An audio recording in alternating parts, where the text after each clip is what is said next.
नमस्ते दोस्तों, मैं एस्ट्रो ज्योति आज की बात में आप सबका स्वागत करती हूँ। आइए आज की बात कर लेते हैं। आज बड़ा ही अच्छा दिन है, शुक्रवार का दिन है। शुक्रवार के दिन माँ लक्ष्मी जी को पूजा जाता है, उसकी आराधना करते हैं। तो माँ लक्ष्मी लक्ष्मी की सबको जरूरत होती है, तो माँ लक्ष्मी की पूजा आराधना कीजिए आज। और श्रीम ह्रीम श्रीम ऐसे जाप करेंगे तो आज का दिन सफल होगा। वास्तु की बात कर लेते हैं। स्टडी रूम में कल मैंने स्टडी रूम की बात की थी, आज मैं पानी की व्यवस्था की बात कर लेते हैं।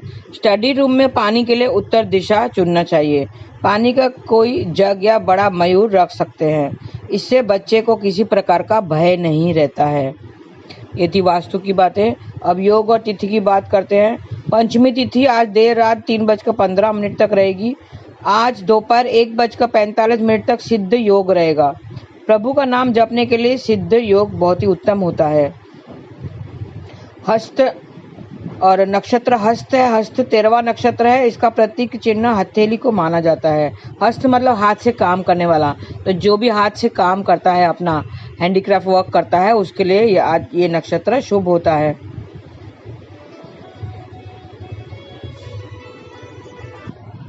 हस्त नक्षत्र हमारे भाग्य को उज्जवल करने वाला होता है।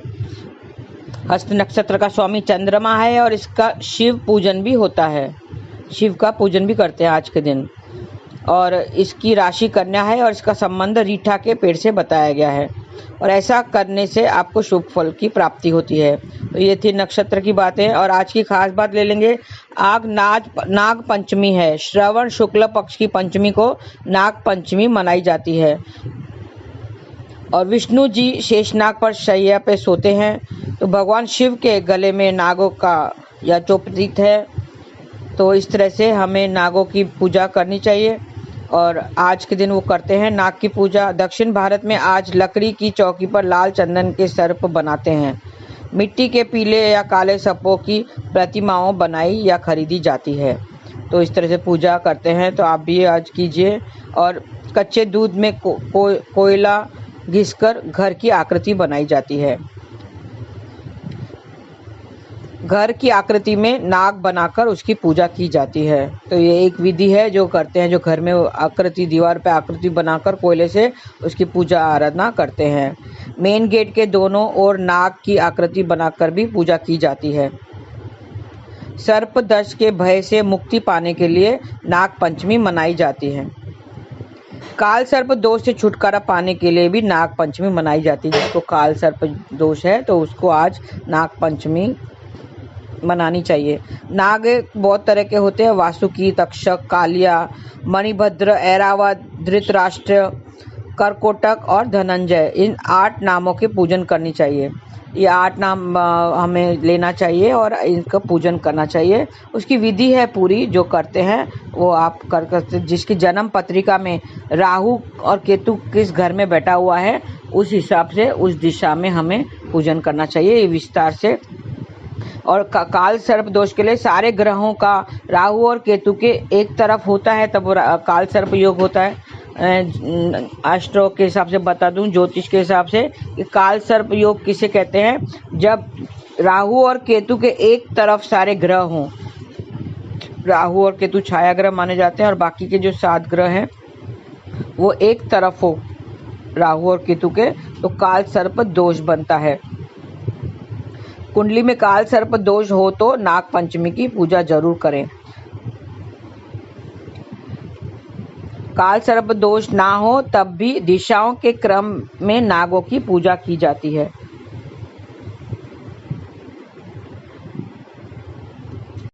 तो आप भी अपने जन्म पत्रिका में देखिए, आप राहु केतु कहाँ बैठे हुए हैं। राहु वैसे ऊपर सिर को माना जाता है और केतु धर को माना जाता है। तो आपके जन्म पत्रिका में राहु और केतु की कहाँ बैठे हुए हैं, उसके हिसाब से ये नाग का पूजन किया जाता है, नाग पंचमी मनाई जाती है। तो आप भी कीजिए और नागों को दूध पिलाइए आज, और उनकी पूजा आराधना करें, तो आज का दिन आपका शुभ होएगा। और आइए, आज की बात हो गई, अब कृष्ण कथा में हम थोड़े से कर्मों की बात कर लेते हैं। हमारे पता है जो भी दुख सुख आते हैं वो अपने कर्मों के हिसाब से ही आते हैं। संसार के प्रत्येक प्राणी को अपने वर्तमान जन्म तथा पूर्व जन्मों के कर्मों का फल भोगना ही पड़ता है। हम इस भोगे बगैर हम नहीं छूट सकते हैं। तो हमारे जो दुख आते हैं वो सब हमारे इस जन्म के या पिछले कई जन्मों के जो हैं वो कैलकुलेटेड जो रिस्क होते हैं, वो कैलकुलेटेड फल हमें इस जन्म में भोगने पड़ते हैं। हमें मनुष्य जन्म मिला ही इसके लिए है, दुख भोगने के लिए, क्योंकि पशु पक्षियों को दुख वो कर्म करते हैं, उनका फल वगैरह उन लोग को नहीं मिलता है, पशु पक्षी को। तो हमें इंसान की यूनि मिली है, जो मनुष्य देह मिला है वो कर्म करने के लिए और भोगने के लिए मिला है, और ये जीवन सफल करने के लिए मिला है। कहावत है कि जैसी करनी वैसा फल आज नहीं तो मिलेगा कल। ऐसा कहा जाता है कि जैसी करनी वैसा फल आज नहीं तो मिलेगा कल। भगवान त्रिगुप्त वंश भी कहते हैं कि हमें चिंतन मनन परिपालन करना चाहिए। संसार के प्रत्येक प्राणी को अपने वर्तमान व पूर्व जन्म तथा पूर्वजों के कर्मों का भी फल भोगना पड़ता है। हमारे पूर्वजों के भी जो फल रहते हैं कर्मों के अनुसार, हमें वो भी फल इस जन्म में भोगने पड़ते हैं। इससे मुक्ति कभी नहीं मिलती है। यह बात और है कि किस कर्म का फल कब मिलता है ये हमें पता नहीं है, कि हमें ये जो फल अभी जो दुख भोग रहे हैं वो किस जन्म का है वो हमें पता नहीं चल सकता है, और किस कर्म का कौन सा फल मिलता है वो भी पता नहीं चलता है। जो कर्म ज़्यादा होते हैं उससे बाद में, और जो कम होते हैं उसे पहले भोगने को मिलते हैं। वैसे इसका कोई एक पैमाना नहीं है, परिस्थितियों या देवी कृपा से निर्धारित होते देखा है या सुना गया है। यदि अच्छे कर्म ज्यादा हैं तो बुरे कर्म का फल इसी जन्म में तथा अच्छे का फल अगले जन्म में या इसी जन्म के बाद के दिनों में भोगने को मिलता है। यदि बुरे कर्म ज्यादा है तो अच्छे कर्मों का फल इसी जन्म में तथा बुरे का फल अगले जन्म में या इसी जन्म के बाद के दिनों में भोगने को मिलता है। आध्यात्मिक और लोकाचार के ये बात कही गई है कि जैसा बीज बोएगा वैसा ही फसल काटोगे। मतलब जैसा बीज बोएंगे, अगर आम का बीज बोआ है तो आम ही निकलेंगे, और अगर कांटों के बीज बोएंगे, अगर कांटों के पौधे के बीज बोएंगे तो वो कैक्टस का बीज बोएंगे तो वो कैक्टस ही निकलेगा। तो जैसे बीज बोएगा वैसा ही उनको फल मिलता है। श्रीमद् भागवत गीता में कहा गया है कि मनुष्य अपने कर्मों का फल इसी जन्म में पाता है। इस संसार में रहते हुए फल की चिंता किए बिना कर्म करते जाना ही मनुष्य का कर्तव्य है। हमारा कर्तव्य क्या है? गीता का सार यही है कि हमें अपने कर्म करते जाना है, क्योंकि हमें फल की चिंता नहीं करनी है। क्योंकि फल की चिंता कब मिलता है, कैसा मिलता है, वो हमें कुछ पता नहीं चलता। तो फल की चिंता नहीं करनी चाहिए। बिगैर चिंता किए हमें अपने कर्म करते जाना चाहिए। जो अपना कर्म नहीं करता है वह पाप का भागीदार होता है। हाँ, एक बात यह भी है कि जो अपना कर्म नहीं करता है, मतलब ऐसे सुस्ताता है, सो जाता है, या आपने देखा होगा कि किसी को बहुत बोझ है सर पे, बहुत सारे कर्जा हो गया तो वो आत्महत्या कर लेता है, लेकिन उसको दोष लगता है। आत्महत्या करना महापाप है, तो उसको वो दोष लगता है क्योंकि वो अपने कर्म से भाग गया है, अपने कर्म से भाग रहा है। कोई भी अपने कर्म से नहीं भाग सकता, कर्म उसे करना ही पड़ता है। ऐसे आप बैठे बैठे भी खाली लेटे लेटे सोए रहेंगे और कर्म नहीं करेंगे, कुछ कमाने को नहीं जाएंगे, तो कर्म नहीं करेंगे, तो वो भी आप नहीं कर सकते, तो भी आप पाप के भागीदार होते हैं। वास्तव में जीवन में कई बार ऐसा होता है कि मनुष्य के स्वभाव के विपरीत उसे कर्म फल मिलते हैं। कोई आपने देखा होगा कि बहुत भक्ति कर रहे हैं, ये वो कर रहे हैं, मैं भी भक्ति करूं ये वो, लेकिन हमें फल अलग से मिलते हैं, हमें बहुत दुख मिलता है। ऐसा तो उसके विपरीत जो कर्म कर रहा है उसके विपरीत उसको फल मिलता है।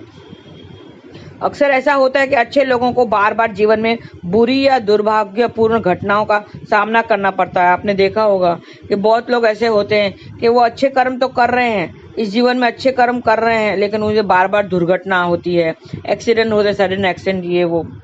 जबकि कई दुष्ट मनुष्य को अनेक बुरे कर्मों के बावजूद भाग्यहीनता का कभी सामना नहीं करना पड़ता है।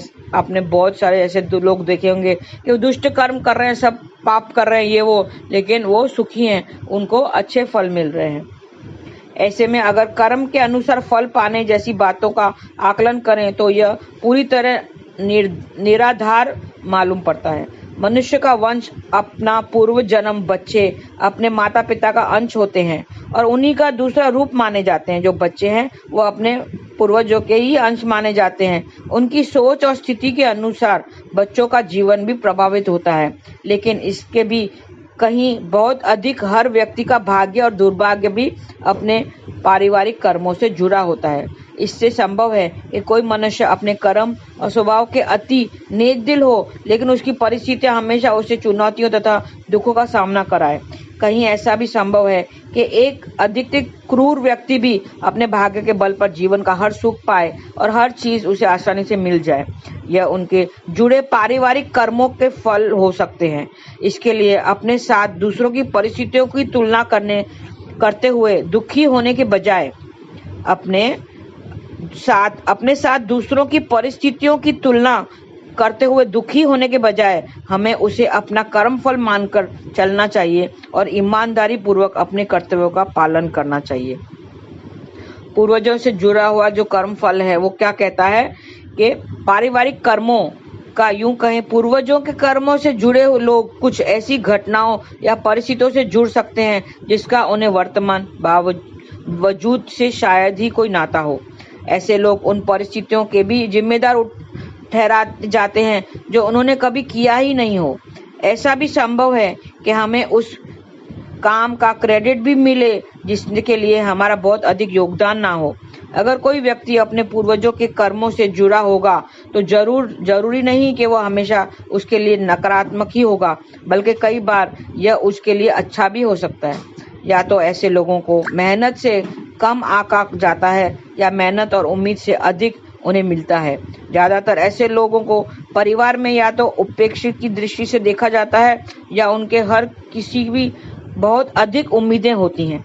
परिणाम यह होता है कि अगर परिवार में कुछ बुरा हुआ तो उनके लिए वे जिम्मेदार ना भी हुए तो भी दोषी ठहराए जाते हैं। कुछ भी काम करे तो दोष उसी पर ही लगता है। इससे ठीक विपरीत ऐसा भी हो सकता है कि किसी भी प्रकार से परिवार की उन्नति हो या मान सम्मान मिले और उसे दिलाने में भले ही उस व्यक्ति का अधिक प्रयास न किया हो, लेकिन परिस्थितियां कुछ ऐसी होती हैं कि उसका पूरा क्रेडिट उसे ही दिया जाता है। उसने ना कुछ किया ना भी हो तो भी पूरा क्रेडिट उसे मिलता है। ऐसे लोग त्यागी होते हैं और जीवन में अपने पूर्वजों के आशीर्वाद से आगे बढ़ते हैं। परिवार और उसके हर सदस्यों के लिए उनके दिल में एक विशेष मोह होता है। अन्य लोगों के अपेक्षा अपने परिवार के सदस्यों को और परिस्थितियों के लिए अतिरिक्त समझ भी होती है। जिन घटनाओं या समस्याओं का कारण और निदान परिवार के बड़े भी नहीं समझ पाते, उन्हें वो आसानी से समझ लेते हैं। तो हमें समभाव रखना चाहिए। इसके लिए अगर हमारे साथ भी उपयुक्त परिस्थितियां हैं तो समझें कि हम भी अपने परिवार के कर्मों से जुड़े हैं। ऐसे में अगर हमें बेवजह प्रशंसा मिले तो उस पर बहुत अधिक उत्साहित या खुश होने के बजाय अपनी वास्तविकता को याद रखना चाहिए। इसी प्रकार अगर अकारण कुछ बुरा होता है तो दुखी होने के बजाय सत्य को स्वीकार करना चाहिए। जो हो रहा है उसका आकलन करना चाहिए और अपने दिल की पुकार को ही सुनना चाहिए। चाहे हालात अच्छे हो या बुरे हो, अपने दिल की आवाज को कहीं अनसुना ना करें। यही हम सबको हमेशा सही रास्ता दिखाएगा। तो चाहे सुख होता है या दुख, हमें दोनों को एक समान लेना चाहिए, क्योंकि दुख भी अगर आता है तो हमें उसको आकलन करना चाहिए। ज्यादा दुखी होने के बजाय ये क्यों हो रहा है, किस वजह से हो रहा है, वो सोचकर हमें उसमें भी शांति रखनी चाहिए, उसमें दिल को तसल्ली देना चाहिए और हमेशा प्रभु को याद करना चाहिए, प्रभु का नाम स्मरण करना चाहिए। वो कहता है कि वो जो करता है वो अच्छा ही होता है। जो पहले हो चुका है वो भी अच्छा ही हुआ है और जो हो रहा है वो भी अच्छा ही हो रहा है और जो आगे होगा वो अच्छा ही होगा। ये सब प्रभु कृपा से ही होगा। तो आपको दुखी होने की जरूरत नहीं है और ज्यादा खुशी होने, अगर कोई ज्यादा तारीफ भी कर ले तो ज्यादा खुशी होने की जरूरत भी नहीं है, क्योंकि आप उसके क्रेडिट क्यों लेते हैं जब आपने कुछ काम किया ही ना हो। तो इसके लिए दोनों में समभाव रखना चाहिए। दुख हो या सुख हो, दोनों में एक तरह से रखना चाहिए और ईश्वर को थैंक यू बोलना चाहिए। जो भी हो ईश्वर को धन्यवाद देना चाहिए, तो आपका जीवन सफल होगा। और आप प्रभु को साथ में रखिए, प्रभु नाम स्मरण कीजिए। हरे कृष्णा कृष्णा कृष्णा हरे हरे, हरे राम राम राम हरे हरे। आज के लिए बस इतना ही। आपका दिन शुभ रहे। हरे कृष्णा।